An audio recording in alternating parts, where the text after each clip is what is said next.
మనం ఉపదేశంలోకి వెళ్ళిపోదాం. చెప్పుకుంటున్న వాక్యాన్ని సక్రంగా ధ్యానించుకుందాం. దేవుని బిడ్డలారా, చాలా వారాలుగా మనం నేర్చుకుంటున్నాం. అయితే మనం ఇప్పుడు నేర్చుకునే విషయం ఏంటంటే, ఆ దశలోనికేలలో ఉన్న సంఘం నేర్చుకున్న విధానం చూస్తున్నాం. వాళ్ళు నేర్చుకొని సేవకుని దగ్గర నుంచి నేర్చుకున్న తరువాత వారు అనేక సంఘాలకి మాదిరి అయిపోయారు. ఆ పక్కనున్న మాసధోనియా నుండి ఈ పక్కనున్న అకయ వరకు ఈ దశలోనికేలలో ఉన్న సంఘం మాదిరి అయిపోయింది అని చెప్పుకున్నాం. మాదిరి అయిపోయింది. మనం కూడా అలా మాదిరిగా ఉండాలి అనే విషయాన్ని మనం ధ్యానించుకుంటూ మాదిరి గురించిన కొన్ని విషయాలు మనం నేర్చుకున్నాం. దేవునికి స్తోత్రం.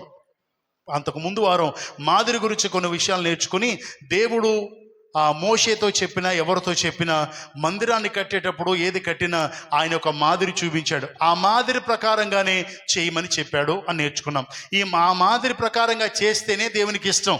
కాబట్టి దేవుని బిడ్డారా, అలా ధ్యానించుకుంటూ ఇప్పుడు మనం ఏం నేర్చుకున్నామంటే, ఆకాశం ఆయన సింహాసనం, భూమి ఆయన పాదపీఠము కనుక ఆయనకి విశ్రమ స్థలం ఏది, ఆయన ఎక్కడ నివసిస్తాడు, ఇప్పుడు ఆయనకి ఆలయం ఏది అనే విషయాన్ని మనం ధ్యానించుకుంటూ కొరింథీయులకు రాసిన పత్రిక 3వ అధ్యాయం 16-17 వచనాలు ఆల్రెడీ ధ్యానించాం. మరలా కొంచెం ధ్యానించుకుంటూ ముందుకు సాగిపోదాం. కొరింథీయులకు రాసిన మొదటి పత్రిక 3వ అధ్యాయం 16-17 వచనాలు. మీరు దేవుని ఆలయమై ఉన్నారనియు దేవుని ఆత్మ మీలో నివసించుచున్నాడని మీరు ఎరుగరా? ఎవడైనను దేవుని ఆలయమును పాడు చేసిన ఎడల దేవుడు వారిని పాడు చేయును. దేవుని ఆలయము పరిశుద్ధమై ఉన్నది, మీరు ఆ ఆలయమై ఉన్నారు. దేవునికి స్తోత్రం. హల్లెలూయా. దేవుని బిడ్డలారా, జాగ్రత్తగా గమనించండి. ఇప్పుడు ఇది ఎవరి ఆలయం? ఇది అంటాము దేవుని మందిరము అంటాం. ఈ రక్షకుని ప్రార్థన మందిరము, మా మందిరానికి వెళ్తున్నాము అంటాం. ఇది ఎవరిది మందిరం? ఇది ఎవరిది? మందే, మనదే. మనము ఆరాధించుకోవడానికి పెట్టుకున్నటువంటి మందిరం. మా మందిరానికి వస్తావా? మా మందిరానికి వెళ్తున్నాం అంటాం. అంటే ఇప్పుడు ఈ 4 గోడల మధ్య మనం ఏం చేస్తాం? ప్రభుని ఆరాధిస్తాం, స్తుతిస్తాం, ఘనపరుస్తాం, ఆయనని కీర్తిస్తాం, ఆయన వాక్యమును ధ్యానం చేస్తాం. ఇక్కడ దేవుడు దీనిలో ఉండడు. చెప్పాను కదా, దేవుడు ఇక్కడ మనం వెళ్ళిపోయిన తర్వాత పెద్ద పెద్ద ధ్వనులు వచ్చి దేవదూతలు పాడుతున్నట్టు అలాగే వినపడవు. ఎందుకు అంటే ఇది మనము కట్టుకున్న ఆలయం, ఇది మనకి మందిరం కదా. మన దేవుని మందిరముకు వెళ్ళుదము అంటే మనం కట్టుకున్న మందిరం. అమ్మ అర్థమవుతుందా? అమ్మ వింటున్నారా? ఇది ఎవరు కట్టుకున్న మందిరం అండి? మనం కట్టుకున్న మందిరం. ఇది మనకి మందిరం, కానీ దేవునికి కూడా ఆలయం ఉంది. ఇది మన ఆలయము. దేవుని ఆలయం ఏంటి? మనమే దేవుని ఆలయం. దేవునికి స్తోత్రం. ఇది మనకి ఆలయము, మనము దేవునికి ఆలయము. ఆ విషయాన్ని దేవుడు స్పష్టంగా చెప్తున్నాడు.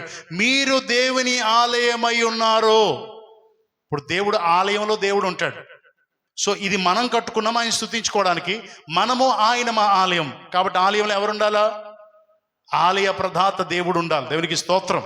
కాబట్టి దేవుని బిడ్డారా, మీరు దేవుని ఆలయమై ఉన్నారనియు దేవుని ఆత్మ మీలో నివసించుచున్నాడని మీరు ఎరుగరా అని దేవుడు క్వశ్చన్ వేస్తున్నాడు. ఇప్పుడు మనం ఏమై ఉన్నాం?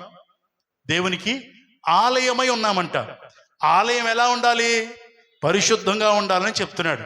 సో ఇప్పుడు మనము దేవుని ఆలయమై ఉన్నామని ఎరిగి మనకి తెలుసా తెలియదా? ఇంతవరకు ఒక ఆలోచన చేద్దాం. ఇది ఆలయం. మనం ఏమనుకుంటాం? అయ్యబాబా చెప్పులు వేసుకుంటూ రాక బయట ఉండు. ఇది ఆలయం, మందిరం. అయ్యబాబా ఇక్కడ అలాంటివి మాట్లాడుకో, ఆలయం. సో కరెక్టే, దేవుని సన్నిధి ఉంటుంది కాబట్టి మనం ఆయన అడుగుతాం కాబట్టి మనం ఆ భయం ఉండడం మంచిదే. కానీ ఈ ఆలయంలో ఉన్నప్పుడు, బయటికి వెళ్ళినప్పుడు నీకు తెలియట్లేదా నీవు దేవుని ఆలయమని, నీలో దేవుడు నివసిస్తున్నాడని? తెలియక బయటికి వెళ్ళినప్పుడు మాత్రం ఇష్టానుసారంగా జీవిస్తాం. దేవుని బిడ్డలారా, దేవుని ఆలయము నువ్వు నేను మనము. అంటే యేసయ్య కొనుక్కున్నటువంటి బిడ్డలు మనము దేవుని ఆలయమై ఉన్నాం. దేవుని ఆలయము అయిన మనం పరిశుద్ధంగా ఉండాలి. దేవునికి స్తోత్రం. పవిత్రంగా ఉండాలి. పవిత్రంగా ఉండాలి, అంతే తప్ప ఈ లోక సంబంధమైన ఇవేమి ఉండకూడదు. అందుకే అంటున్నాడు, ఎవడైనా ఆలయాన్ని పాడు చేస్తే నేను వాడిని పాడు చేస్తాను. సో చాలా మన జీవితాల్లో సరైన పరిస్థితులు లేకపోవడానికి గల కారణం కూడా అదేనేమో. ఆరోగ్యం సరిలేకపోవడమో, పరిస్థితులు సరిగ్గా లేకపోవడానికి గల కారణం కూడా ఏంటంటే, మనం దేవుని ఆలయమైన ఎరగక ఈ ఆలయాన్ని పాడు చేయడం. వాక్యం అంటది కదా, మీ దేవుని శరీరాన్ని లేదా దేవుని ఆలయాన్ని తీసుకెళ్ళి వేశ్యతో సాంగత్యం చేయడం ఎంతవరకు మంచిది, ఎంతవరకు న్యాయము గడిచిన వారంలో చూసాం. అది ఎంత మాత్రము తగును అని గడిచిన వారంలో చదువుకున్నాం. అంటే దేవుని ఆలయంగా మారిన నీవు పరిశుద్ధంగా ఉండాలి, కానీ నీ ఇష్టానుసారమైన జీవితాన్ని జీవించకూడదు అనే విషయాన్ని మీరు గమనించాలని ప్రభు అయిన యేసుక్రీస్తు పేర మీకు మనవి చేస్తున్నాను. ఇప్పుడు మనకి దేవుడు బండ్లు ఇచ్చాడు, మనందరికీ బళ్ళు ఉన్నాయి కదా, మనందరికీ బళ్ళు ఉన్నాయి. బండ్లో ఏమేస్తే ముందుకెళ్తుంది? బండ్లో పెట్రోల్ వేస్తే ముందుకెళ్తుంది, పెట్రోల్ వేస్తే ముందుకెళ్తుంది. పెట్రోల్ కాక యాసిడ్ వేస్తే, పెట్రోల్ కాక యాసిడ్ వేస్తే లేదా వాటర్ వేస్తే వెళ్తుందా? ఉన్న బండి కాస్త పాడైపోద్ది. సో అలాగే మనము దేవుని ఆలయాలము గనుక మనము పవిత్రంగానే ఉండాలి తప్ప అపవిత్రమైనది అంటే దేవుని ఆలయాన్ని పాడు చేసేది ఏది మనలో ఉండడానికి వీల్లేదు. దేవునికి స్తోత్రం, హల్లెలూయా. దేవుని నామానికి మహిమ కలుగునుగా. కొరింథీయులకు రాసిన పత్రికలో, 2వ పత్రికలో 6వ అధ్యాయం 16 వచనం కూడా చదువుదాం. 6:16. దేవుని ఆలయమునకు ఏమి పొందిక? మనము జీవము కలిగిన దేవుని ఆలయమై ఉన్నాము. అందుకు దేవుడు ఇలా సెలవిచ్చుచున్నాడు, నేను వారిలో నివసించి సంచరింతును. నేను వారికి దేవుడనయ్యుందును, వారు నాకు ప్రజలయ్యుందురు. చాలు, దేవునికి స్తోత్రం. ఇప్పుడు మనము దేవునికి ఆలయాలై ఉన్నాము. దేవుడు చెప్తున్నాడు, దేవుని వాక్యం సెలవిస్తుంది, మీరు జీవము కలిగిన దేవునికి ఆలయాలై ఉన్నారు. కాబట్టి మనం కొనబడిన వారం, వెలపెట్టి కొనబడిన వారము అని కూడా గడిచిన వారంలో మనం నేర్చుకున్నప్పుడు కూడా చదువుదాం ఒకసారి. సో దేవుని బిడ్డారా, ఇప్పుడు మనం దేవుడు ఇలా చెప్తున్నాడంట, మీరు దేవుని ఆలయమై ఉన్నారు. అందుకు దేవుడు ఇలా సెలవిచ్చుచున్నాడు, నేను వారిలో నివసిస్తాను. ఇప్పుడు యేసయ్య మనలో నివసించాలని కోరుకుంటున్నాడు. సో కాబట్టి ఇంకో వచనాన్ని చదివేసి ముందుకెళ్దాం. కొరింథీయులకు రాసిన మొదటి పత్రికలోనే, కొరింథీయులకు రాసిన మొదటి పత్రిక 6వ అధ్యాయం 19-20 వచనాలు చదువుదామండి. నీ దేహము దేవుని వలన నీకు అనుగ్రహింపబడి మీలోనున్న పరిశుద్ధాత్మకు ఆలయమై ఉన్నారని మీరు ఎరుగరా? మీరు మీ సొత్తు కారు, వెలబెట్టి కొనబడిన వారు గనుక మీ దేహముతో దేవుని గణపరచుడి. చాలు, దేవునికి స్తోత్రం. ఇప్పుడు ఇందాకేమో ఆయన నివసిస్తానన్నాడు, ఇక్కడేమో మనం చదువుకున్న దానిలో మీరు దేవుని ఆలయమై ఉన్నారని మీరు ఎరుగరా? మీ దేహము దేవుని వల్ల మీకు అనుగ్రహించబడింది, మీలో ఉన్న పరిశుద్ధాత్మకు ఆలయమై ఉన్నారని మీరు ఎరుగరా? ప్రతి దానిలో క్వశ్చనే వేస్తున్నాడు పరిశుద్ధాత్మ దేవుడు ఈ లేఖనం ద్వారా మనకు తెలియచేస్తూ, మీరు దేవుని ఆలయమై ఉన్నారని మీరు ఎరుగరా? మీకు తెలియదా? నువ్వు బాప్తిసం తీసుకున్నావు, నీకు తెలియదా? నీవు నీ సొత్తు కాదు, వెలపెట్టి కొనబడ్డావు. ఈ దేహము దేవుని ద్వారా నీకు అనుగ్రహించబడింది. ఇవన్నీ తెలుసు, కానీ మనం దేవుని చిత్తాన్ని మాత్రం గ్రహించినట్టు సాగిపోతున్నాం. మనందరికీ తెలుసు కదా, మారు మనసు పొంది పాప క్షమాపణ నిమిత్తమే బాప్తిజం పొందండి, అప్పుడు పరిశుద్ధాత్మను వరం పొందుతాము. అంటే పరిశుద్ధాత్ముడు మనలోకి వచ్చాడు, మనం దేనికి నిలయం? పరిశుద్ధాత్మ దేవునికి నిలయం. ఆయనే పరిశుద్ధాత్మ దేవుడే మన దేవుడు. దేవునికి స్తోత్రం. కనుక దేవుని బిడ్డారా గమనించాలి, మన దేవునికి నిలయమై ఉన్నాం. పరిశుద్ధాత్మ దేవుడు జీవము కలిగిన వాడు. ఆ జీవము కలిగిన వాడు మనలో ఉంటే జీవం బయటికి కనబడుతుంది కదా. జాగ్రత్త గమనించండి. ఇప్పుడు ప్రసాదాలు ఇంటికి వెళ్ళి ప్రసాద్ తలుపు కొట్టామనుకోండి, ప్రసాద్ చలనం ఉంటే లోపల ప్రసాద్ బయట తిరుగుతున్నాడు, లోపల ఏదో అలికిడి వస్తుంది, లెగుతున్న సౌండ్ వస్తుంది, కాబట్టి నిలబడదాం, తలుపు తీస్తాడు అనుకుంటాం. సౌండ్ ఏమీ లేకపోతే ఎవరు లేరేమో అనుకుంటాం. సో కదా. సో అలాగే ఇప్పుడు మనలో జీవం కలిగిన దేవుడు ఉంటే మనలో నుంచి ఆయన ఉనికి తెలియాలి కదా, ఆయన ఉనికి బయటికి కనబడుతుంది కదా, ఆయన ప్రవర్తన నడవడిక మనలో నుంచి బయటికి రావాలి కదా. సో దేవుని బిడ్డలారా ఆలోచన చేయండి, జీవము కలిగిన దేవునికి మనం ఆలయాలమై ఉన్నాము. జీవము కలిగిన దేవుడు సంచరిస్తాను అంటున్నాడు కదా. ఆయన ఏమన్నాడు? నేను వారిలో నివసించి సంచరింతును. ఆయన మనలోనే వసిస్తాడంట, సంచరిస్తాడంట. దేవునికి స్తోత్రం, హల్లెలూయా. కాబట్టి దేవుని బిడ్డలారా ఆయన మనలో నివసించి సంచరిస్తున్నాడా? ఆలోచన చేయండి.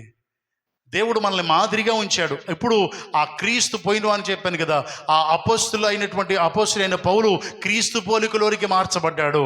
ఇప్పుడు అతనిలో దేవుడు నివసిస్తూ సంచరిస్తున్నాడు. కనుక అతను అంటున్నాడు, ఇప్పుడు నా పోలిక నాది కాదు, క్రీస్తు పోలిక అని. దేవునికి స్తోత్రం. ఇప్పుడు ఆ పోలిక సంఘంలోకి వచ్చింది. ఆ సంఘం గురించి అంటున్నాడు, ఇప్పుడు మీలో ఉన్నది మీ పోలిక కాదు, క్రీస్తు పోలిక. ఇక్కడ ఉన్న క్రీస్తు పోలికని మీరు నేర్చుకున్నట్టు మీరు క్రీస్తు పోలిక, మీలో ఉన్న ఆయన జీవం కలిగిన వాడు నివసిస్తూ సంచరిస్తున్నాడు. దేవునికి స్తోత్రం, హల్లెలూయా. మరి మనం కూడా దేవుని ఆలయం చదవబడినట్టుగా కొనబడ్డ వారం కదా. ప్రార్థన మాత్రం చేస్తాం, ప్రభువా నన్ను వెలపెట్టి కొనుక్కున్నావు, పాపినైనా నన్ను మీరు జ్ఞాపకం చేసుకున్నావు నాయన, నీ రక్తంలో నన్ను కడిగావు ప్రభువా, పరిశుద్ధపరిచావు నాయన, ఇదిగో బాప్తిసం ద్వారా మీలో ఏకపరిచావు నాయన, ఇదిగో నన్ను కొనుక్కున్నావు, నేను నా సొత్తు కాదు, నేను నీ సొత్తు, నీ ఇష్టానుసారంగా బ్రతుకుతాను నాయన అంటావు. కానీ పరిశుద్ధమైన మాట రాదు, పరిశుద్ధమైన జీవితం ఉండదు, ఒక ప్రార్థన జీవితం ఉండదు, ఏమీ లేకుండా సాగిపోయి దేవుని ఆలయాలము అనే భ్రమలో ఉండిపోతాం. సో కాబట్టి దేవుని బిడ్డారా జాగ్రత్తగా గమనించాలి. ఒకవేళ దేవుని ఆలయం అయితే ఏ దేవునికి ఆలయము? జీవము కలిగిన దేవునికి. జీవము అంటే ప్రాణమున్న ఆయన, అంటే ప్రాణమున్న ఆయన. ఆ ప్రాణం ఉన్నట్టుగా తెలుస్తుంది కదా, ఆయన ఉనికి తెలుస్తుంది కదా. ఆయన ఉనికి నాలో ఉంటే, ఆయన సంచారం నాలో ఉంటే ఆయనలా నేను ప్రవర్తిస్తాను కదా. మనందరికీ తెలిసిన విషయమే. ఎవరైనా చనిపోయారనుకోండి, చనిపోయిన వ్యక్తి వస్తే ఎలా ప్రవర్తిస్తాడు? అమ్మమ్మ చచ్చిపోయింది ఫర్ ఎగ్జాంపుల్, మనవరాల మీద వాలింది, నేనే మీ అమ్మమ్మనే అంటది. మీ అమ్మమ్మలాగా నివృతుంది, సేమ్ మా అమ్మమ్మలాగానే నివృతుంది అంటాం. మా అమ్మమ్మలాగానే మాట్లాడుతుంది అంటాం, మా అమ్మమ్మలాగానే చేస్తుంది అంటాం. ఒక అమ్మమ్మ భ్రమపరిచే ఆత్మ వస్తేనే అమ్మమ్మని చూసేస్తున్నామే. మరి జీవము కలిగిన దేవుని మనలోకి వస్తే జీవము కలిగిన దేవునిలా ఉండవా? మరి అది భ్రమ, అది మనల్ని భ్రమ పెట్టడానికి వచ్చేటువంటి ఆత్మ. చనిపోయిన వారు ఎవరో వచ్చేది లేదు. సో కానీ జీవము కలిగిన దేవుడు మనలో ఉండి మనలో వసిస్తానంటున్నాడు. ఆయన మనలో ఉంటే మరి మనం ఎలా ఉండాలి? క్రీస్తులా మాట్లాడొద్దా? క్రీస్తులా ప్రవర్తించొద్దా? క్రీస్తులా నడుచుకోవద్దా? క్రీస్తులా ప్రేమించొద్దా? జాగ్రత్తగా గమనించండి. సో అందుకే దేవుడు అంటున్నాడు, పదే పదే చెప్తున్నాడు, మీరు దేవుని ఆలయాలని మీరు ఎరుగరా? మీ దేహముతో దేవుని గణపరచాలని తెలియదా? మనల్ని ఎందుకు పెట్టుకున్నాడు ఆయన? ఎందుకు కొనుక్కున్నాడు ఆయన? ఊరకనే చర్చికి వచ్చేసి ప్రార్థన చేసి కానుకేసి వెళ్ళిపోతారనా? అందుకు కాదు కదా. నువ్వు దేవుని మందిరానికి వచ్చి సత్యమును గ్రహించి నేను దేవుని ఆలయమా అని గ్రహించి దేవుని ఆలయాన్ని పరిశుద్ధంగా కాపాడుకుంటూ ఆ పరిశుద్ధుడైన జీవము కలిగిన దేవుని నీలో వసించి సంచరిస్తుంటే ఆ సత్యమును అనేక మంది గ్రహించి మారాలని కదా మనల్ని ఎన్నుకున్నది. వాళ్ళందరూ మార్పు చెందాలని కదా. కాబట్టి దేవుని బిడ్డలు ఆలోచన చేయండి. మనలో ఏ స్టైలు మారదో, మనకి ఏ ఆత్మీయత ఉండదో, లోక సంబంధమైన ఆలోచనలతో ఉంటాం. దేవుని సన్నిధికి వెళ్ళొస్తే సరిపోద్దులే, ఆదివారం చర్చికి వెళ్ళకపోతే ఏదోలా ఉంటుంది, ఏదోలా పీకుతుంది అని చర్చికి వస్తారు. ఇది కరెక్ట్ కాదు. దేవుని మందిరానికి ఎందుకు రావాలంటే మనం దేవుని పోలికలోనికి మారి అనేక మందికి జీవము కలిగిన దేవుని మనలో నుంచి ప్రత్యక్షపరచాలని. దేవునికి స్తోత్రం. ఇప్పుడు జీవము కలిగిన దేవుడు ఎప్పుడైతే చనిపోయి సమాధి చేయబడి మృత్యుంజయుడై లేచి పరలోకానికి ఆరోహణమయ్యాడో, ఆయన ఆత్మ దిగి వచ్చిన తరువాత ప్రతి ఒక్కరూ ఆత్మచేత నింపబడ్డారో జీవము కలిగిన దేవుని కార్యాలు ప్రారంభమయ్యాయి. దేవునికి స్తోత్రం. హల్లెలూయా. జీవము కలిగిన దేవుడు ఉన్నప్పుడు ఏ కార్యాలు జరిగాయో, ఆయన ఆత్మ దిగి వచ్చిన తర్వాత ఏ కార్యాలు జరుగుతున్నాయి. ఈ దేవుడు నిన్న నేడు నిరంతరము ఏకరీతిగున్నవాడు అని చెప్పుకోగలుగుతున్నారు. దేవునికి స్తోత్రం. హల్లెలూయా. అంటే దేవునిలాగ వాళ్ళు మాట్లాడుతున్నారు, దేవుడు ప్రేమను చూపిస్తున్నారు, దేవుని కార్యాలు వారు చేయగలుగుతున్నారు, వారిలో దేవుడు వసిస్తున్నాడు. సో మనలో అలా వసించాడు కాబట్టి వారు ఇంతవరకు దేవుని పరిచయం చేస్తూ వెళ్ళిపోయారు. మనం ఎంతమందికి పరిచయం చేయగలుగుతున్నాం? మీరు జీవము కలిగిన దేవునికి ఆలయాలై ఉన్నారు, మనం ఎరుగరా? తెలుస్తుందా అసలు మనకి? మనం ఏంటో తెలుసా? క్రైస్తవులు అంటే ఏంటి? క్రీస్తుని అంగీకరించిన వారంటే ఏంటి? బాప్తిసం తీసుకున్న వారంటే ఏంటి? దేవుని ఆలయాలుగా మార్చబడ్డాం. దేవుని ఆలయాలుగా మార్చబడ్డాం అంటే ఎవరు ఉండడానికి? దేవుడు ఉండడానికి. దేవుడు ఉంటే ఎలా ఉంటుంది? పరిశుద్ధంగానే కదా ఉండేది. ఆలోచనలు బాగోవు, తలంపులు బాగోవు, ఉద్దేశాలు బాగోవు. ఎప్పుడు చూడు ఏదో లోక సంబంధమైన మాటలే, లోక సంబంధమైన తలంపులే. కానీ చర్చికి వచ్చి పరిశుద్ధులంగా నటించేస్తాం. సో ఇది కరెక్ట్ కాదు. దేవుని బిడ్డలారా, దేవుడు పదే పదే మాట్లాడుతున్నాడు, ఇది మీకు ఆలయాలయ్యా, మీరు నాకు ఆలయాలు. మరి నేను ఉండేది ఎలా ఉండాలి? ఇక్కడైతే చాలా బూజులు దులిపేస్తారే. ఇప్పుడు మనకి క్రిస్మస్కి వచ్చిందనుకోండి, ఎక్కడ లేని శుభ్రం అంతా యోహాన్ గారు చేస్తారు. మొత్తం ఎలాగంటే కొత్త దానిలాగా చేసేస్తారు మొత్తం అంతా ఆయన. సో ఆయనకి ఆలయం అంటే ఆసక్తి, ఆలయం అంటే ప్రేమ. మొత్తం శుభ్రంగా ఉండాలి ఆలయం అని ఆలయం చేసేస్తారు. చాలా నీట్గా అయిపోద్ది మనకి.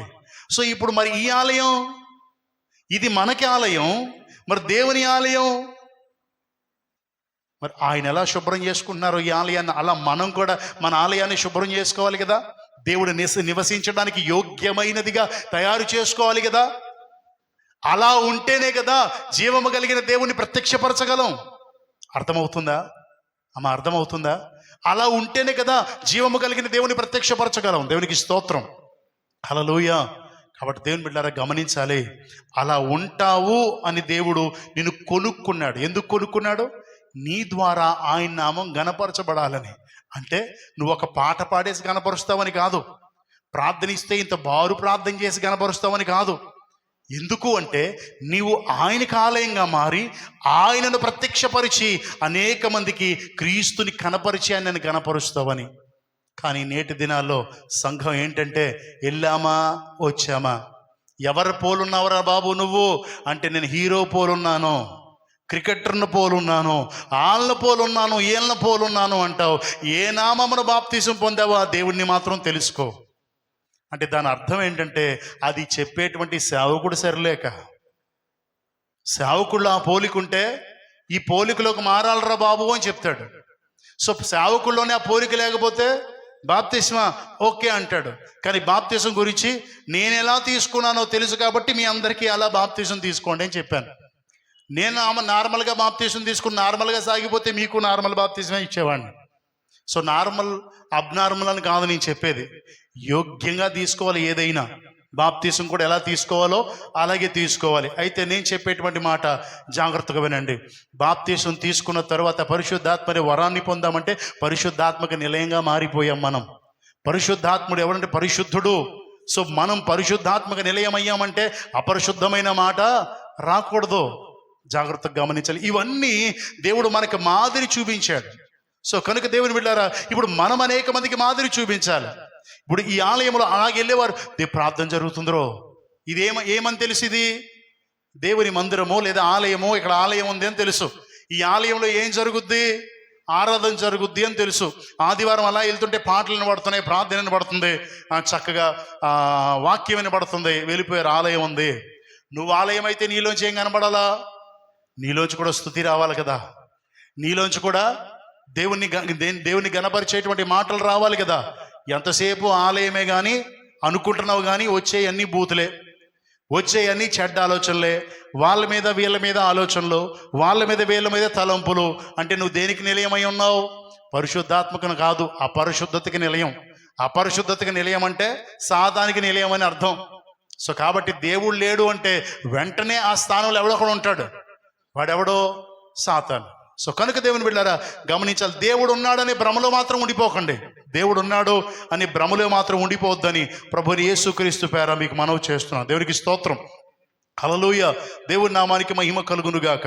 ఎందుకు అంటే ఆయన మనకు మాదిరి ఉంచిపోయెను అనే విషయం మనం నేర్చుకున్నాం. మనం పేతురు రాసిన పత్రికలో మొదటి పత్రికలో 2వ అధ్యాయంలో 21వ వచనంలో చదువుకున్నాం. ఇందుకు మీరు పిలువబడుతురి, క్రీస్తు కూడా మీ కొరకు బాధింపబడి మీరు తన అడుగుజాడలో నడవాలనని మీకు మాదిరి ఉంచిపోయెను. దేవునికి స్తోత్రం. దేవుడు మనకు మాదిరి ఉంచి వెళ్ళాడు. ఎలాంటి మాదిరి, ఆయన అడుగు జాడలలో మనం నడవాలి అనే మాదిరి దేవుడు మనకు ఉంచిపోయాడు. సో మనం ఆ మాదిరిలో నడవాల్సిన వారమై ఉన్నాం.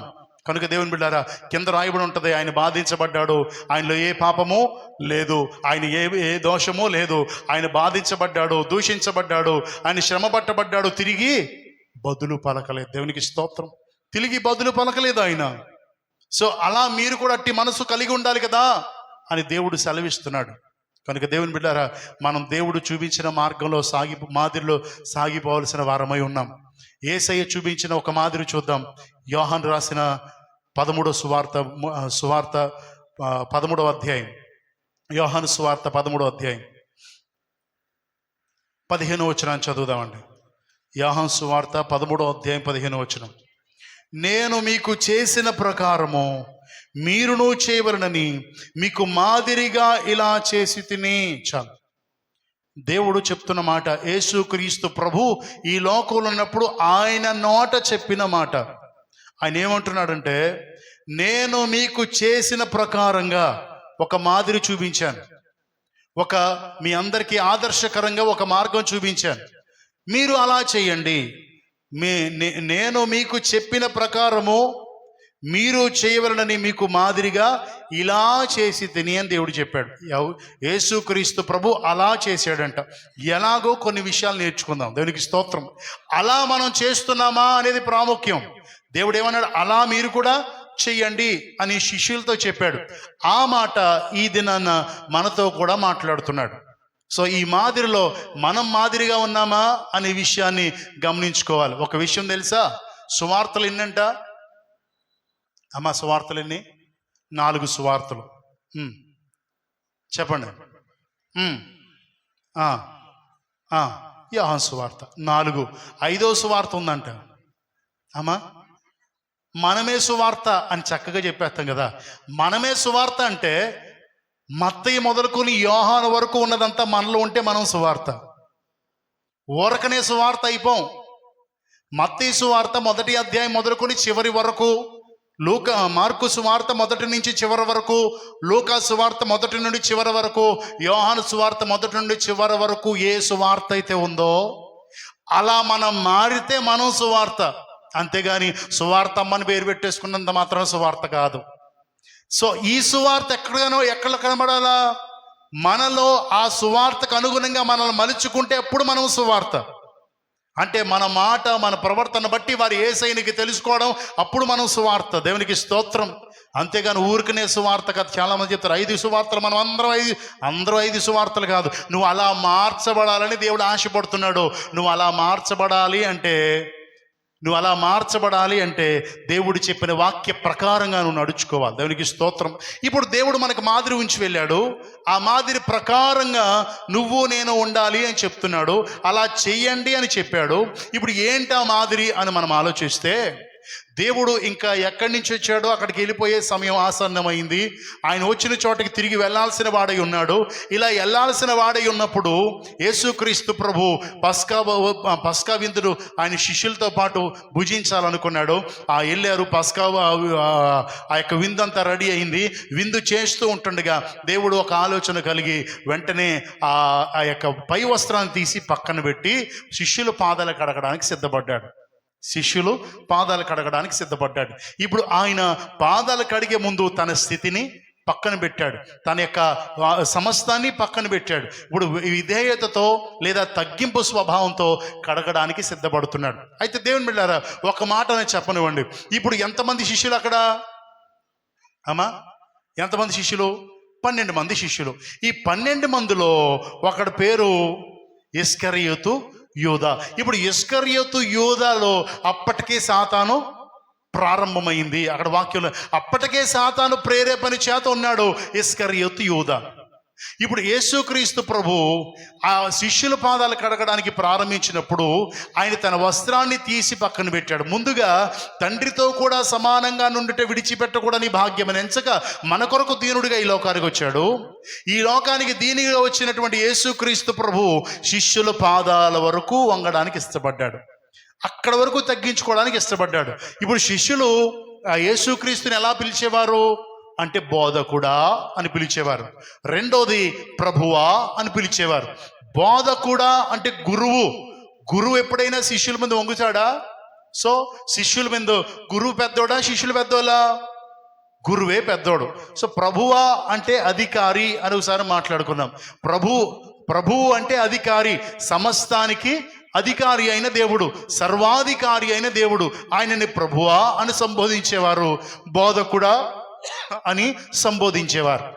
ఇలా బోధకుడా అని సంబోధించే శిష్యుల ముందు, ప్రభువా అని పిలిచే దాసుల ముందు దేవాది దేవుడు తన ఆ స్థితిని విడిచిపెట్టడమే కాదు, శిష్యుల పాదాలు కడగడానికి తన వస్త్రాన్ని తీసివేశాడు. తన స్థితిని మార్చుకోవడానికి, ఇంకనూ తగ్గించుకోవడానికి ఇష్టపడ్డాడు. సో అక్కడ మనకు కనబడేది తగ్గింపు స్వభావం. సో మనలో ఉందా తగ్గింపు స్వభావం? ఆలోచన చేయాలి. అంటే ఇంకా చెప్తాను, తగ్గింపు స్వభావం మనలో ఉందా? ఇప్పుడు దేవునిలో ఉన్న లక్షణం కదా అది తగ్గింపు స్వభావం. మరి మనలో తగ్గింపు స్వభావం ఉందా? ఆలోచన చేయండి. అమ్మా నాన్న పెద్దోళ్ళ చిన్నోళ్ళ? పెద్దోళ్ళు. వాళ్ళ ముందు తగ్గుతున్నామా? అత్త మామలు పెద్దోళ్ళ చిన్నోళ్ళ? వాళ్ళ ముందు తగ్గుతున్నారా? ఇలా చెప్పుకుంటూ వెళ్తే మనం పెద్దోళ్ళ ముందే తగ్గాం, చిన్నోళ్ళ ముందు ఇంకేం తగ్గుతాం? అవునా కాదా? తగ్గింపు లేదు.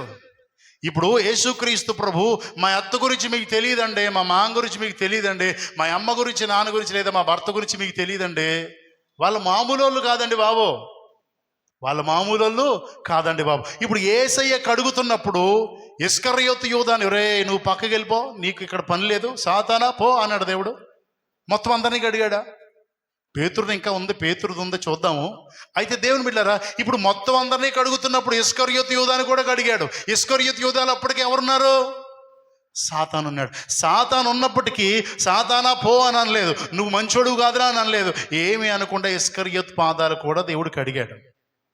సో అంటే దేవుని బిడ్డారా, మీ అత్త మంచిది కాకపోవచ్చు, కానీ నువ్వు ఒదిగి ఉండాలి. మీ మామ మంచిది కాకపోవచ్చు, నువ్వు ఒదిగి ఉండాలి. మీ నాన్న అమ్మ ఒకవేళ నేను తిట్టేవారే ఉండొచ్చు, ఒదిగి ఉండాలి. నీ పక్కవారు మంచోళ్ళు కాకపోవచ్చు, నువ్వు ఒదిగి ఉండాలి. దేవునికి స్తోత్రం. ఒదిగి ఉండాలి. అది ఆ తత్వం లేదు కదా. తోడు కోడల్లో నేను పెద్ద కోడల్ని అనేపాటికి కొంచెం అహం, అంటే మనకు కొన్ని చోట్ల నేను ఇంటికి పెద్దదాన్ని అనేపాటికి అహం వచ్చేస్తుంది. సో కదా, నేను కొంచెం చదువుకున్న దాన్ని అనేపాటికి జ్ఞానం కలిగిన దాన్ని అనేపాటికి అహం వచ్చేస్తుంది, అహంభావం వచ్చేస్తుంది. మరి దేవుడు మాదిరి చూపించాడు, మీరు ఇలా చేయాలి అని చెప్పినప్పుడు ఆయన ఎక్కడి వరకు వంగాడు? శిష్యుల పాదాల వరకు వంగి పల్లెములో వారి యొక్క కాళ్ళు పెట్టి వాళ్ళ కాళ్ళను కడిగి నడుముకు కట్టుకున్న టవల్ విప్పి వాళ్ళ కాళ్ళు తుడిసి పక్కకు పెట్టి మళ్ళీ ఇంకొకళ్ళని కడుగుతున్నాడు. ఇలా కడిగేటప్పుడు ఆయనను చంపడానికి లోపల ప్రేరేపణ కలిగిన, ఆయనను 30 వెండి నాణాలకి అమ్మేయడానికి సిద్ధపడిన ఆ ఇస్కరియోతు యోధా పాదాలు కూడా దేవుడు కడిగాడమ్మా. సో మనం ఎవరి మీదన్నా కోపం ఉందంటే కంటితో చూడనేమో, ఎక్కడ లేని బూతులు ఉంటాయి. ఒకవేళ బయటికి పరిశుద్ధంగా ఉన్న లోపల తిట్టేసుకుంటా ఉంటాం. దేవుడు లోపల చూస్తాడు, పైకి చూడడం. నువ్వు పైకి తిట్టకపోవచ్చు, కానీ లోపల ఎన్ని తిట్టుకున్నావో దేవుడికి తెలుసు. కాబట్టి దేవుని బిడ్డారా, నేటి దినాల్లో క్రైస్తవులు బిడ్డలు తల్లిదండ్రులకి లోబడరు, అత్తమామల కంటే లోబడరు. అత్త ఒక మాట అన్నదంటే ఇంక అయిపోయిందే అత్త పని. ఏ అమ్మాయిలా కాముకున్నావు? మా కోళ్ళు సిందులేసేస్తుందండి, కొంచెం నేను తగ్గించుకుంటున్నాను, ఏం చేస్తాం? కోళ్ళు సిందులెత్తే ఎవరు తగ్గించుకున్నారు? ఇప్పుడు అత్తలు తగ్గించేసుకుంటున్నారు, ఏం చేస్తాం? తప్పదు. ఇల్లు అలరైపోద్ది. పైగా ఇప్పుడు ఎవరో చర్చిలో ముందు కూర్చుంటుంది, కోయేరు పార్టీ ఆవిడ, పాట పాడేద్ది ఆవిడ, ప్రార్థన ఆవిడకి ఇచ్చామంటే ప్రార్థన సగం ప్రసంగం ప్రార్థన చేసేద్ది ఆవిడ. ఒక ఆయన చెప్తున్నాడు, పాస్టర్ గారండి చర్చిలో ప్రార్థన ఇవ్వాలంటే భయం వేసేస్తుందండి అన్నాడు. ఎందుకు భయం వేసేస్తుందంటే ఆయనకి 2 ఉన్నారంట, కంపల్సరీ ప్రార్థన ఇవ్వాలంట వాళ్ళకి. ఇప్పుడు ఎంతసేపు ప్రసంగం చేశాడో ఆ ప్రసంగం అంతా మళ్ళీ ప్రార్థన చేసేస్తాడంట ఆయన. లాస్ట్ చివరిగా పలానా ఆ సహోదరులు ప్రార్థన చేస్తారో అనకపోతే మానేస్తాడేమోని భయం అని ఇస్తే మొత్తం ఏ ప్రసంగం చేసామో 25 నిమిషాలు ప్రార్థన చేస్తాడు మళ్ళీ. ఇంటికాడ ఎలా ఉంది పరిస్థితి? సో దేవుని బిడ్డలారా, మనం దేవుని బిడ్డలం కదా, దేవుని బిడ్డలం, యేసుక్రీస్తు బిడ్డలము, రక్షించబడిన వారం, బాప్తీసం తీసుకున్న వాళ్ళం, ఆయన సొత్తు అని చెప్తున్నాం కదా. ఎందుకింత కోపం, ఎందుకింత క్రోధాలు, కక్షలు? ఎప్పుడు కోపమే అంటాడు. వాక్యం అలాగే వచ్చింది. మరి యేసయ్యకి ఇస్కరియోతు మీద కోపం ఉంటే, నువ్వు పల్లెనికి సరిపో, పక్కబెట్టగాలు అన్నాడా దేవుడు? అతని పాదాలు కూడా, సాతాను ప్రేరేపించబడినప్పుడు కూడా అతని పాదాలు కడిగాడే.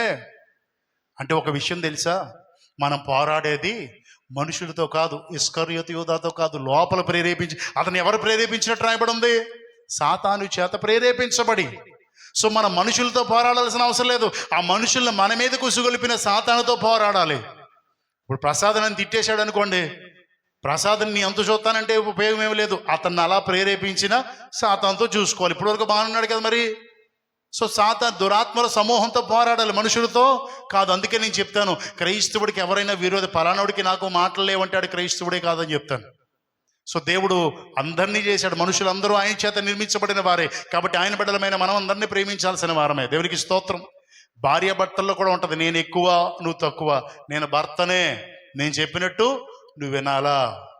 భర్త చెప్పినట్టు, వాక్యం చెప్పింది కరెక్టే, మీ భర్తలకు లోబడి ఉండండి, మీ భార్యలను ప్రేమించండి. అంతకు మించి భర్తకు వేరుగా భార్య, స్త్రీకి వేరుగా పురుషుడు, పురుషుడు వేరుగా స్త్రీ లేదు.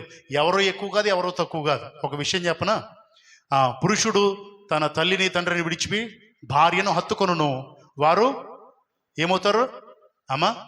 ఏక శరీరం అంటే ఒకే శరీరం. ఇప్పుడు ఒకే శరీరంలో హెచ్చుతగ్గులు ఉంటాయా? ఈ పక్క భాగం ఫుడ్ వెళ్ళకూడదు, ఈ పక్క భాగం ఫుడ్ ఎగలాలి, ఇది లావు అయిపోవాలి, ఇది సనం అయిపోవాలని ఉంటుందా? బాడీ అంతా ఒకటే కదా అమ్మ, శరీరం అంతా ఒకటి. ఇప్పుడు భార్య భర్త ఒకటి, దీనిలో నేను ఎక్కువ నేను తక్కువ ఉండకూడదు. ఒకవేళ ఉంది అంటే వాక్యం తెలియదు నీకని అర్థం. ఇప్పుడు వారు ఇరువురు ఏక శరీరులై ఉంటారు, వారిని విడదీయకూడదు అని ఉంది. ఇరువురు ఇంకా చాలా విషయాలు ఉన్నాయి, కానీ ఇప్పుడు అందులోకి మనం వెళ్ళొద్దులే. ఒక విషయం గమనించు, నువ్వు ఎక్కువ అని అనుకోవడానికి వీల్లేదు. నువ్వెక్కువ కాదు, నీలో ఎంతో ఆవిడ సమానమే. మీరిరువురు కలిస్తేనే కుటుంబం. మీ కుటుంబంలో దేవుడు ఆశీర్వదించడానికి కారణం ఇద్దరు ఉంటారు. దేవునికి స్తోత్రం. ఒకవేళ భేదము చూపించావు అంటే ఆ కుటుంబం వర్ధిల్లదు. ఎందుకంటే నీకేం తెలీదు, వాక్యం తెలీదు. దేవుడేమో ఇరువురిని ఒక్కటి చేశాడు. ఒక్కటి చేసిన దాన్ని నువ్వు మళ్ళీ రెండు చేస్తున్నావు. నేను ఎక్కువ, నువ్వు తక్కువ అంటే వేరు చేసినట్టే కదా. దేవుడు ఇద్దరిని ఏం చేశాడు? ఒకటి చేశాడు. ఒకటి చేసిన దాన్ని విడగొట్టకూడదు. ఒకటి చేస్తే ఇద్దరు ఒకటే, సమానమే. కాబట్టి నువ్వు ఇంట్లోనే ఉండాలి, పనే చేయాలి, నువ్వు అలాగా నేను సంపాదించుకొస్తున్నాను అనేటువంటి అహంభావం కూడా ఉండకూడదు. దేవునికి స్తోత్రం. క్రైస్తవుల గురించి చెప్తున్నాను. క్రైస్తవులు ఇలాంటివి ఉండకూడదు. దేవునికి స్తోత్రం. హల్లెలూయా. ఇప్పుడు యేసుక్రీస్తు ప్రభు ఆ పాదాలను కడుగుతూ ఉన్నాడు. ఆ పాదాలు కడుగుతూ ఉన్నప్పుడు ఇస్కరియోతు యూదా అందరి పాదాలు కడిగేశాడు. అంటే దేవుడు ఎంత ప్రేమ కలిగి ఉన్నాడో తెలుస్తుంది. దాని బిడ్డల పాదాల వరకు. ఇప్పుడు మీరు ఎప్పుడైనా బాడితో మీ బిడ్డలు వచ్చారనుకోండి, పాదాలు కడుగుతారు. కాళ్ళు కడగడానికి ఎక్కడ పెడతారో? పరుపు మీద పెడతారా అమ్మా? మీరు కుర్చీలో కూర్చుని కాలుతో కడుగుతారా? చీపురుతో కడుగుతారు? దేతో కడుగుతారు? మీ బిడ్డలు ఈ చేతులతో కడుగుతారు కదా. చేతులతో కడగాలంటే కింద వరకు ఒంగోలేకపోతే పీట వేసుకుంటారా, లేకపోతే మోకరిస్తారా? సో అలాగ యేసయ్య శిష్యుల పాదాల వరకు తగ్గేటువంటి స్వభావం కలిగి మనకు చూపిస్తున్నాడు. మీరు కూడా అలా ఉండండి. చాలా మందిరాల్లో దేవునికి స్తోత్రం, హల్లెలూయా. చాలా మందిరాల్లో ఆ 31st నైట్ అందరి పాదాలు కడిగేసుకుంటారు. అందరి పాదాలు ఒకరు కడిగేసుకుంటారు. మంచిదే, దేవుడు చెప్పాడు. వెంటనే నచ్చిన వాళ్ళ పాదాలే కడుగుతారంట కొన్ని చోట్ల. నాకు ప్రసాద్ అంటే ఇష్టం, ప్రసాద్కి నేను ఇద్దరం. మిగిలిన వాళ్ళంటే మరి యోహాన్ గారికి నాకు పడదు కాబట్టి ఆయన పాదాలు నేను కడగకూడదు. సో ఇలాంటివి ఉన్నాయి చాలా చోట్ల. కానీ దేవుడు చూపించిన పద్ధతి లేదు. ఆచరిస్తున్నారు కానీ సరిగ్గా ఆచరించడం లేదు. సో అందరి పాదాలు కడిగి ఆ తర్వాత సమానత్వాన్ని దేవుడు చూపించాడు.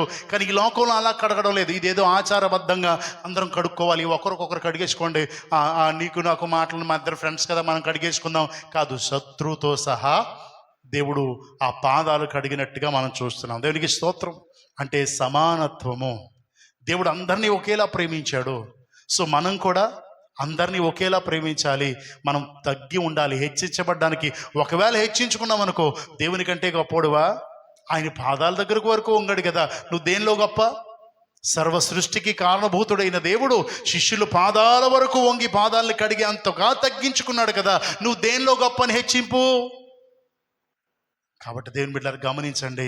నీలో ఉన్న ఈ తగ్గింపు స్వభావాన్ని మీ అత్తగారు గమనించాలి, మీ మామగారు గమనించాలి, మీ అమ్మా నాన్నలు గమనించాలి. ఇది స్వభావం ఎవరిది? క్రీస్తుది. అంటే ఈ బిడ్డలో ఎవరున్నారు? క్రీస్తున్నాడు. ఆయన కనబడుతున్నాడు. దేవునికి స్తోత్రం. సజీవుడై కనబడుతున్నారు. ఇది కదా క్రైస్తవుడు నేర్చుకోవలసినట్టు ఉపదేశం, నేర్చుకోవలసిన విషయం. జాగ్రత్తగా గమనించాలి. ఒకవేళ యేసయ్య నీలో ఉంటే, నీవు దేవుని ఆలయం అంటే ఎవరి సొమ్ము అపహరించవు, ఎవరిది అపహరించడానికి ఇష్టపడవు, ఎవరిని దూషించవు, ఎవరిని గేలి చేయవు, ఎవరిని అపహసించి మాట్లాడవు, బూతులు తిట్టవు. అంతేకాదు కోపము, క్రోధాలు, కలహాలు, కక్షల భేదాలు ఏముండవు. నువ్వు పరిశుద్ధంగా ఉంటావు. దేవునికి స్తోత్రం. హల్లెలూయా. అయితే దేవుని బిడ్డలారా, ఇక్కడ ఎప్పుడైతే కడుగుతున్నాడో పేతురు దగ్గరికి వచ్చేపాటికి పేతురు అన్నాడు, ప్రభువా నువ్వు నన్ను కడగడం వెంటయ్యా? అబ్బెబ్బే కుదరదా అన్నాడు. ప్రభు అన్నాడు, ఇదిగో నేను కడగలేదనుకో నువ్వు నాతో సహవాసం ఉండవు, పాలు పంపులు ఏమి ఉండవు, నీకు నాకు బంధం ఉండదు అని దేవుడు చెప్పాడు. అలా చెప్పంగానే అంటున్నాడు, ప్రభువా అలాగైతే పని చెయ్యి, నన్ను పైనుంచి కింద వరకు కడిగేయి అన్నాడు. అప్పుడు యేసు ప్రభు చెప్తున్న మాట, స్నానం చేసిన వాడు కాళ్ళు కడుగుతాడు కానీ మళ్ళీ పైనుంచి కడగాల్సిన అవసరమే లేదు అని. దేవునికి స్తోత్రం. అంటే మనం కూడా కడగబడేటప్పుడు కడుగుతున్నప్పుడు లోబడే వారంగా ఉండాలి. సో కాబట్టి దేవుని మీద యేసు రక్తములో కడగబడిన అనుభవంలో ఉండాలి. మనం బాప్తీస స్నానం చేసిన మనం కొన్నిసార్లు కడగబడిన అనుభవంలోకి వెళ్ళం. కడగబడిన అనుభవంలో లేకుండా మన ఇష్టానుసారంగా నేను పరిశుద్ధుని అయిపోయాను, నేను పవిత్రుని అయిపోయాను అనేటువంటి ఆలోచన కలిగి ఉంటాం. సో ఇప్పుడు దేవుడు అంటున్నాడు, నువ్వు కడగబడకపోతే నాతో సహవాసం లేదు. బాప్తీసం తీసేసుకున్నంత మాత్రాన సరిపోదు, యేసు రక్తంలో కడగబడాలి. ఎప్పుడైతే యేసు రక్తంలో కడగబడతామో ఆయన మనం ఒకటైపోతాం. దేవునికి స్తోత్రం. అప్పుడు మనం ఆయన కొనుక్కున్నట్టు మనకు తెలుసు కదా. ఎప్పుడైతే మనం ప్రార్థన చేసి ప్రభువా నీ రక్తంతో నన్ను కడుగయ్యా అంటాం తప్ప, ప్రభువా అపోస్తుడైన పౌలు రక్తంతో నన్ను కడుగయ్యా, పేతురు రక్తంతో కడుగయ్యా అంటామా? ఏలియా రక్తంతో కడిగాయి అంటామా? ఎవరి రక్తం?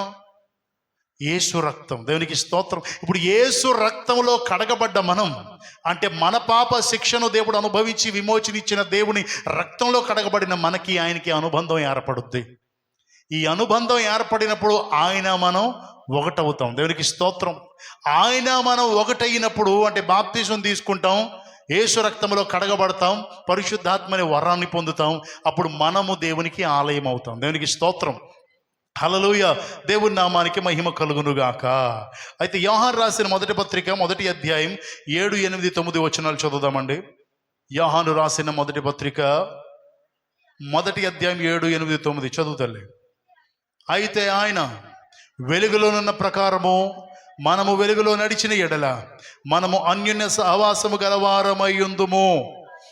అప్పుడు ఆయన కుమారుడైన యేసు రక్తం చేయును చెప్పుకొని ఎడల మనల్ని మనమే మోసపుచ్చుకుందుము, మరియు మనలో సత్యం ఉండదు. మన పాపములు మనము ఒప్పుకొని ఎడల ఆయన నమ్మదగిన వాడు నీతిమంతుడును గనుక ఆయన మన పాపములు క్షమించి సమస్త దుర్నీతి నుండి మనల్ని పవిత్రులుగా చేయును. దేవునికి స్తోత్రం. హల్లెలూయా. దేవుని బిడ్డారా, ఇప్పుడు నాలో పాపము లేదు అంటే దేవుణ్ణే అబద్ధికుని చేసినట్టుగా వాక్యం సెలవు. మనము పాపము లేని వారమని చెప్పుకునే ఎడల మనల్ని మనమే మోసపుచ్చుకొందుము, మరియు మనలో సత్యం ఉండదు. దేవునికి స్తోత్రం. సత్యం ఉండదు, అసత్యంతో ఉంటాం. నేను ఏ పాపం చేయలేదు ప్రభువా అంటే, ఇప్పుడు యేసయ్య కడుగుతుంటే పేతురు గారు ఏమంటున్నారు? అయ్యా నువ్వు నన్ను కడగకూడదయ్యా అంటున్నారు. ఏ దేవుడు ఏం చెప్తున్నాడు? నేను కడగకపోతే నాతో సహవాసం లేదయ్యా అని చెప్తున్నాడు. దేవునికి స్తోత్రం. మనం ఆయన వెలుగులో ఉన్న ప్రకారం ఆయనతో పాటు నడవాలనుకున్నవాడు, అన్యోన్య సహవాసం కలిగి ఉన్నవాడు ఏం చేయాలంటే పాపాలు ఒప్పుకుని యేసు రక్తంలో కడగబడాలి. దేవునికి స్తోత్రం. ఎప్పుడైతే యేసు రక్తంలో కడగబడతామో మన పాపములు మనం ఒప్పుకొని ఎడల ఆయన నమ్మదగిన వాడు నీతిమంతుడు గనుక ఆయన మన పాపములు క్షమించి సమస్త దుర్నీతి నుండి మనల్ని పవిత్రులుగా చేస్తారు. దేవునికి స్తోత్రం. యేసు రక్తంలో కడగబడిన తర్వాత ఎలా అవుతాం? పవిత్రులుగా అవుతాం. పవిత్రులుగా ఉన్న మనలోకి ఎవరు వస్తారు? పవిత్ర ఆత్మ అనగా పరిశుద్ధ ఆత్మ వస్తుంది. దేవునికి స్తోత్రం. ఇప్పుడు బాప్తిసం పొంది అలా మారు మనసు పొంది బాప్తిసం పొందుతాము, అప్పుడు పరిశుద్ధాత్మ అనే వరాన్ని పొందుతాము. మళ్ళీ చెప్తున్నాను, ఇప్పుడు నేను దేనికి ఆలయం అయిపోయాను? పరిశుద్ధాత్మకు ఆలయం అయిపోయాను. ఇప్పుడు పరిశుద్ధాత్మక ఆలయం అంటే ఆయన ఎలాంటి వాడు? జీవము కలిగిన వాడు. జీవము కలిగిన దేవునికి ఆలయం అయిపోయాను. ఆయన నాలో సంచరిస్తాడు. దేవునికి స్తోత్రం. హల్లెలూయా. కాబట్టి ఆయన జీవమును ప్రత్యక్షపరుస్తాడు. ఇప్పుడు అలా నేను లేను అంటే ఆయన జీవం నాలో కనపడదు. ఇంకో వచనం చదివేసి ముగించుకుందాం, సమయం అయింది.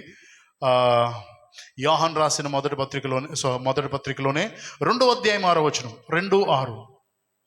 ఆయన యందు నిలిచి ఉన్నవాడనని చెప్పుకొని వాడు ఆయన ఎలాగూ నడుచుకొనెనో అలాగే తాను నడుచుకున్న బద్ధుడై ఉన్నాడు.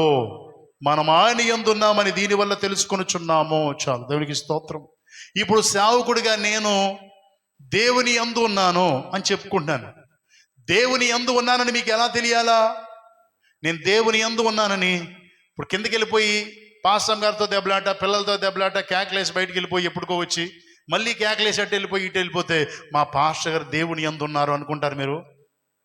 అనుకోరు కదా. కోపం తెచ్చేసుకుని మీ అందరినీ ఇష్టానుసారిగా మాట్లాడేసి ఆ క్రోధాలు తెచ్చుకొని ఎంతసేపు రగిలిపోతా ఉన్నాను అనుకోండి, అయ్యి బాబు యేసుబాబులా ఉన్నాడు అంటారా మీరు? అనరు కదా. మరి మీరు ఆలోచన చేయండి ప్రేమ దేవుని బిడ్డారా. ఇక్కడ అంటున్న మాట, ఆయన యందు నిలిచి ఉన్నానని చెప్పుకునేవాడు సేవకుడైనా విశ్వాసులైనా. సేవకులకు కూడా ఇప్పుడు చాలా కోపం ఎక్కువైపోయింది. నన్ను కేకేసి కూర్చోబెడతావా, నేను ఏమన్నా అనుకున్నావు? గొప్ప ప్రసంగికుడిని అంటున్నాడు. ఒక ఆయన అంటున్నాడు, నువ్వు నాలో కలిసావంటే నేను గొప్ప ఉజ్జీవ ప్రసంగికుని చేసేస్తానన్నాడు ఒక ఆయన నాతో. దేవుడు వాడుకుంటే చాలు అని చెప్పా. దేవునికి స్తోత్రం. దేవుడు వాడుకుంటే చాలు. మనుషులు హెచ్చించడం కాదు, దేవుడు హెచ్చించాలి తగు కాలం అందు. దేవునికి స్తోత్రం. హల్లెలూయా. ఇప్పటికే దేవుడు వాడుకుంటున్నాడు, ఇంకా అత్యాస అవసరం లేదు. సో ఎందుకు ఈ మాట చెప్తున్నానంటే దేవుని బిడ్డారా, ఇప్పుడు నేను దేవుని యందు నిలిచి ఉన్నానంటే నన్ను బట్టి మీకు అర్థమైపోద్ది. మనుషుల్ని ఆశ్రయించను, దేవుణ్ణి ఆశ్రయిస్తాను. నా మాట, నా ప్రవర్తన, నా నడవడిక, నా చూపు అన్నీ మీకు అర్థమైపోవాలి. పాస్టర్ గారు కూర్చుంటాడు కానీ ఆ చూపులన్నీ ఆలవైపే ఓ గుచ్చు చూస్తూ ఉంటాడు అంటే అతనిలో క్రీస్తు లేడు. ఉన్నారు అలాంటి వారు, అందుకే చెప్పాల్సి వస్తున్నాయి ఈ మాటలన్నీ. కాబట్టి దేవుని బిడ్డారా, ఒకవేళ విశ్వాసి అయినా మీరు నేను యేసు ప్రభుతో ఉన్నానండి, నేను దేవుని బిడ్డనండి, ఆయన అంటే నాకు చాలా ప్రేమ అండి అని చెప్పుకునే వారులారా, ఆయన ఎలా నడుచుకున్నాడో మీరును సేమ్ టు సేమ్ అలా నడుచుకున్న బద్దులై ఉన్నారు. ఇందాక యేసయ్య ఏం చూపించాడో, అలాగే ఏ గుణగణాలు అయితే సువార్తలో దేవుడు మనకు బయలుపరిచాడో, పత్రిక పాఠాల్లో అపోస్తుల ద్వారా రాయించి పెట్టాడో, ఇప్పుడు గుణగణాలన్నీ మనలో కనబడితేనే కదా మనం ఆయనలా నడుచుకున్నట్టు తెలిసేది. క్రీస్తు లాంటి ప్రేమ, క్రీస్తు లాంటి దయ, క్రీస్తు లాంటి జాలి, క్రీస్తు లాంటి కరుణ, క్రీస్తు లాంటి దీర్ఘశాంతము, క్రీస్తు లాంటి సాత్వికము, క్రీస్తు లాంటి నెమ్మది, క్షమాగుణం, ఇవన్నీ క్రీస్తులాగా నేను నడుచుకుంటేనే కదా క్రీస్తు యందు నేనున్నానని, నా యందు ఆయన ఉన్నాడని తెలుసుకునేది.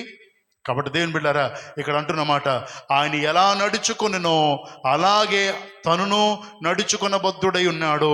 మనం ఆయన యందున్నామని దీని వలన తెలుస్తుంది. దేవునికి స్తోత్రం. ఇతను చాలా పరిశుద్ధుడు, ఇతను చాలా నమ్మదగినవాడు, ఇతని మాట, ఇతని ప్రవర్తన ఈ చాలా దేవుని చిత్తానుసారంగా కనబడుతున్నాయి. ఇతను పరిశుద్ధుడైన సేవకుడు లేదా పరిశుద్ధుడైన విశ్వాసి అని, లేదా దేవుని యందు ఉన్నాడని ఎలా తెలుస్తుందంట? ఇవి మన యందు ఉండబట్టి. ఒకవేళ నీలో లేదనుకో, నువ్వు దేవుని యందు ఉన్నట్టు కాదు. ఎవరి యందు ఉన్నట్టు? దేవుని యందు లేకపోతే ఇంకోటి ఏంటమ్మా? కాబట్టి దయతో గమనించండి. సమయమైంది, వచ్చే వారం ధ్యానించేద్దాం. నేను చెప్పే ఒకే మాట వినండి. ఇప్పుడు మనము దేవుని ఆలయం, ఇది మనకి ఆలయము, మనము దేవునికి ఆలయము. కాబట్టి ఆయన నివసించే స్థలం పరిశుద్ధంగా ఉండాలి. మనము ఆయనను పోలి నడుచుకోవాలి. ఆయనను పోలి నడుచుకుంట ద్వారా మనము ఆయన యందున్నామని తెలుస్తుంది. దీన్ని మాదిరి అంటారు. దేవునికి స్తోత్రం, హల్లెలూయా. నేను ఆయన యందున్నాను అని తెలిసిందంటే నీకు ఎవరు కనబడుతున్నట్టు? ఆయన కనబడుతున్నట్టు. ఆయన అంటే యేసుక్రీస్తు ప్రభు. ఇప్పుడు ఆయన న్యాల నుంచి కనబడుతున్నాడంటే నీకు మాదిరి నేను చూపించగలుగుతున్నట్టే కదా. అలా బ్రతకాలి సంఘం, అంతే తప్ప వెళ్ళి వచ్చేసే సంఘంలో ఉండకూడదు. అలా మనం బ్రతకాలి. ఆయనను పోలి, ఇదిగో క్రీస్తు పోలిగా కనబడుతుందంటే మాదిరి అయిపోయాడు, క్రీస్తుకు మాదిరి చూపిస్తున్నాడు. సంఘం అలా నడవాలి. సంఘం అట్టి రోషం కలిగి ఉండాలి, పట్టుదల కలిగి ఉండాలి. నేను దేవుని ఆలయం, దేవుడు అడుగుతున్నాడు మీరు ఎరుగరా అన్నాడమ్మో, తెలుసుకున్నాను, ఇక నేను పరిశుద్ధంగా ఉండాలి. నా నోటి ద్వారా అపరిశుద్ధమైన మాటలు రాకూడదు, నా చూపులు అపరిశుద్ధమైన వాటి వైపుకి వెళ్ళకూడదు, నా చెవులు అపరిశుద్ధమైన వాటిని వినడానికి ఇష్టపడకూడదు, నా ఆలోచనలు అపరిశుద్ధమైన ఆలోచనలుగా ఉండడానికి వీల్లేదు, నేను నడిచే మార్గం అపరిశుద్ధంగా ఉండడానికి వీల్లేదు. దేవుని బిడ్డలారా గమనించండి. సినిమాలు చూసి, సీరియళ్ళు చూసి, అవి చూసి, ఈ చూసి మీ పోలికలు మార్చేసుకోకండి. చాలామంది మార్చేసుకున్నారు. ప్రేయర్ ఏమో యేసుబాబు ఉంటుంది, పై యాసమేమో సినిమాలో దొరబాబు ఉంటుంది. ఉపయోగం ఏంటి? ఎవరిని చూపిద్దామని? గెడ్డమో స్టైల్ అన్నీని. సో దేవుని బిడ్డలారా, మనం యేసయ్య మనల్ని ఆయన చూపించుకోవడానికి చేసుకున్నాడు, ఆయన మనలో ఉండి ప్రత్యక్షపరచుకోవడానికి చేసుకున్నాడు. కాబట్టి అట్టి రోషము, పట్టుదల దేవుడు మనకు అనుగ్రహించునుగాక. చిన్న ప్రార్థన చేద్దాం, కళ్ళు మూసుకుందాం.